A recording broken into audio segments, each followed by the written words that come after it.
What's new at Universal Studios Orlando? Hey, what's going on everybody? Rick and Nikki here. Hello. Back at Universal Studios Orlando for our weekly update video. Let's step inside the park and see what's happening. At the time of this recording, 2 more weeks left in Universal's Mardi Gras. It will end on April 16th. Universal must be anticipating a busy day as they are using the exit as an entry point today. Okay, we're in the park. Nikki, you grab us a paper map so we know where we're going. What? I'm just kidding. We don't need no map. So we have these construction walls here right as we enter. Part of the walls are by the Betty Boop shop. I'm not exactly sure, but I think they've repainted this side of the wall. One thing is for certain, they have not returned the Betty Boop sign yet.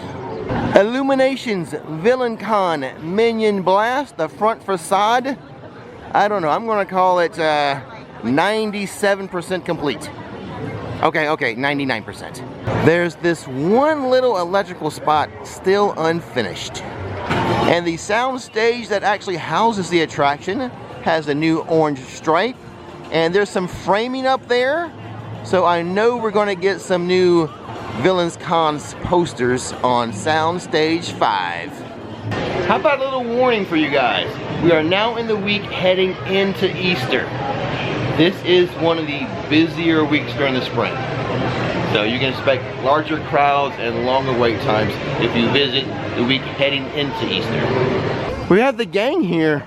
You lost Scooby and Shaggy. We did. Hopefully we find them after breakfast. They're getting snacks somewhere, yeah. We're here kind of early in the morning. The park just opened, I don't know, 15 minutes ago. And the Mystery Machine nor the Simpsons Winnebago have been brought out. They take those away for the parade, so the parade floats can fit down Hollywood Boulevard. I think they'll probably bring at least the Mystery Machine out later. The Brown Derby Hat Shop. It looks like it's open again. And it features children's plush, apparel, and toys. Let's go take a quick look inside. First thing we notice, they actually do have some hats in here. Some Hello Kitty merchandise. How to Train Your Dragon over there. Minion stuff. Those unicorns look so fluffy. A wall for E.T. A little section for SpongeBob, and right next to it, a section for How to Train Your Dragon. Behind the counter, a section for Trolls. Secret Life of Pets has a couple of sections for it. And this little shelving unit is for the Simpsons. That has the look of a permanent store now. It does. It's definitely got the vibe of it for sure. Yeah, they tried a few different like pop-up shops there, but that one seems like it's gonna stick. We've already had one night of Grad Bash. I hope those graduating seniors had a good time.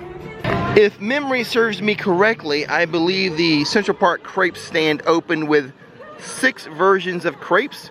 We're down to 4, 2 savory, the smoked brisket, and the muffulata, which is a seasonal one. And I probably said muffulata wrong, I apologize. And then the 2 sweet are vegan berry and strawberry hazelnut. I think I said that wrong, Nikki. Is it muffuletta? Oh gosh, I don't know. Honestly, some of these like names that, you know. Yeah, you're not Cajun. No, well, yeah. I'm not Cajun. Well, I don't think that matters. I just. Well, people from New Orleans, they know. Yeah. I probably said it wrong. Probably. I apologize. As usual, checking in on the construction of the Kid Zone. And we're 99.9% sure the old Woody Woodpecker roller coaster is going to remain. But I think as a channel, we have come up with what it needs to be. You want to say it or should I? You. So we're kind of hoping it is themed to the Trolls. That way it will be a troller coaster. That was something we came up on the live stream the other night. We came up with that. We didn't. A subscriber did. I think it was Care Bear. Was it Care Bear? I think it was Care Bear. Anyway. It was genius. I loved it. We're using it now. It's the troller coaster, everybody. Of love, love, love. They've made some changes to the exit of E.T. They've removed some trees and boulders that used to be right here. They're calling it, at least there's some temporary fencing, and they're calling it like stroller parking right now. Interesting. I wonder if it's permanent or what. Into my favorite little town, Springfield, USA.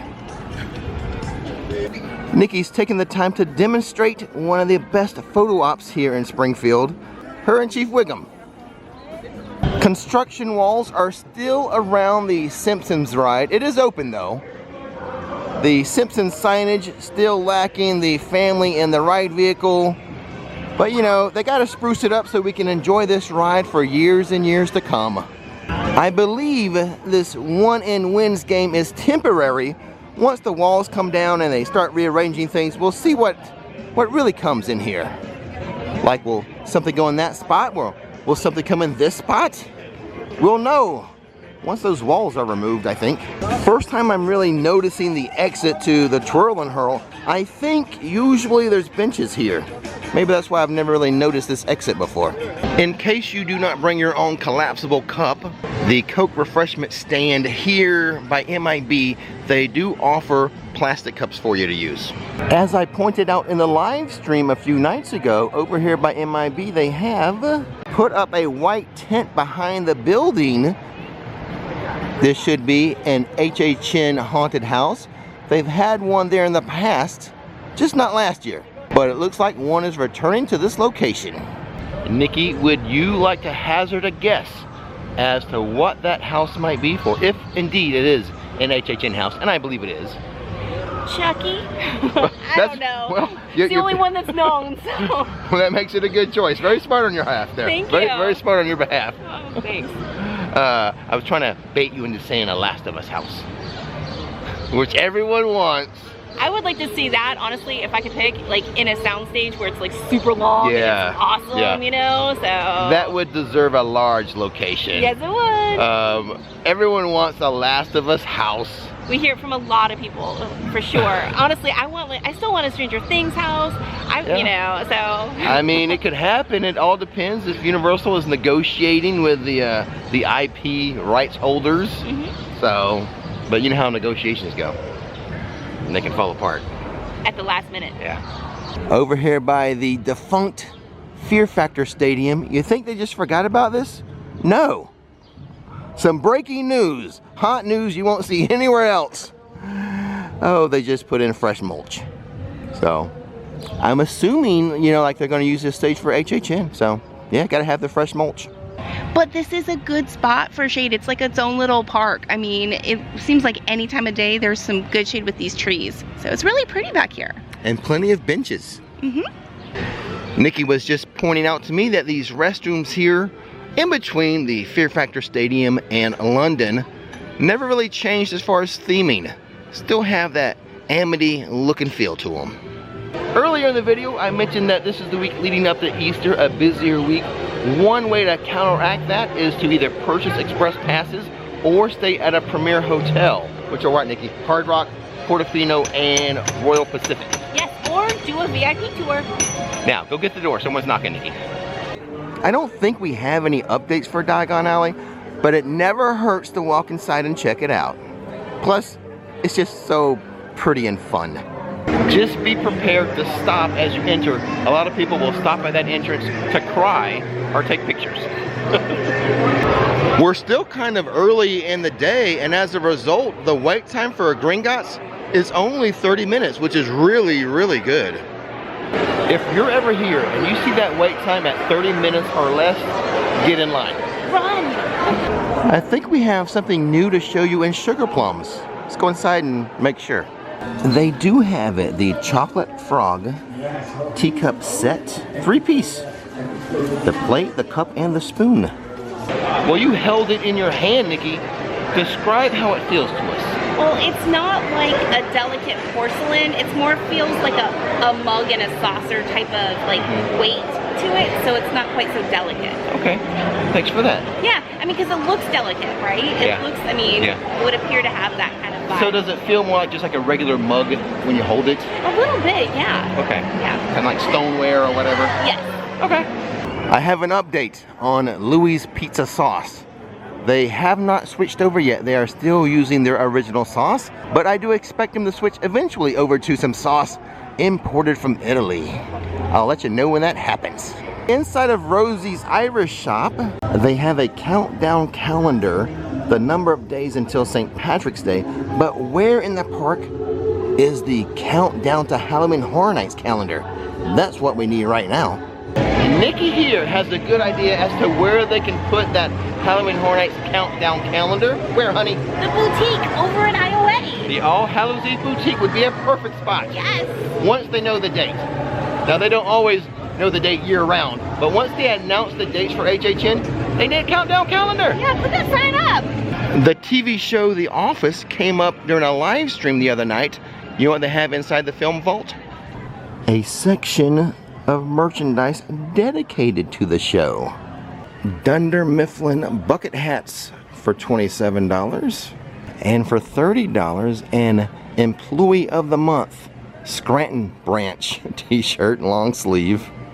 17 bucks will get you this Dunder Mifflin tumbler. For $22, a 1,000 piece puzzle set of The Office. This hoodie, $55, featuring Michael Scott and Dwight. Speaking of Dwight, for $22, let me double check. No, $30. $30 for this Schrute Farms long sleeve t-shirt. The floppy Dunder Mifflin ball cap is $25. One more thing I want to show you. This mug. It's Dwight. 13 bucks is a good price for a mug. That's one side.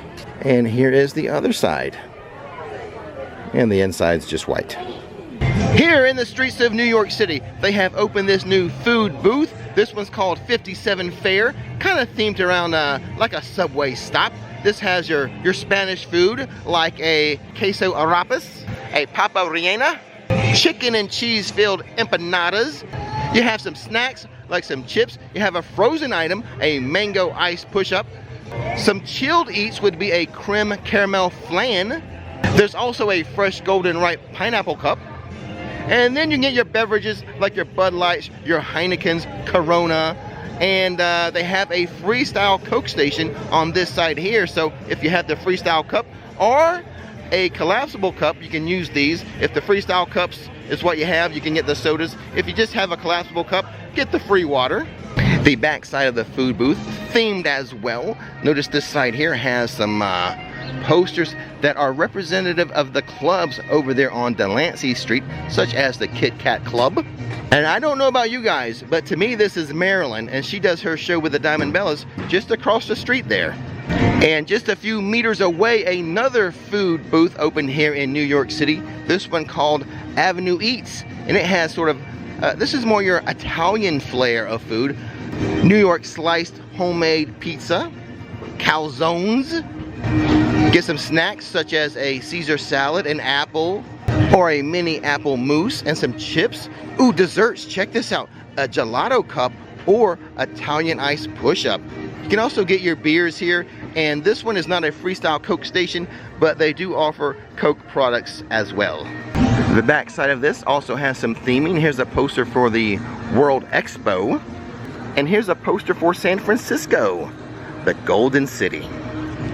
The Guggenheim facade is looking pretty good. To the right of the Guggenheim, these apartments, maybe they're brownstones. Oh, I would say 95% complete. And they are really starting to strip away the old facade to the New York Public Library.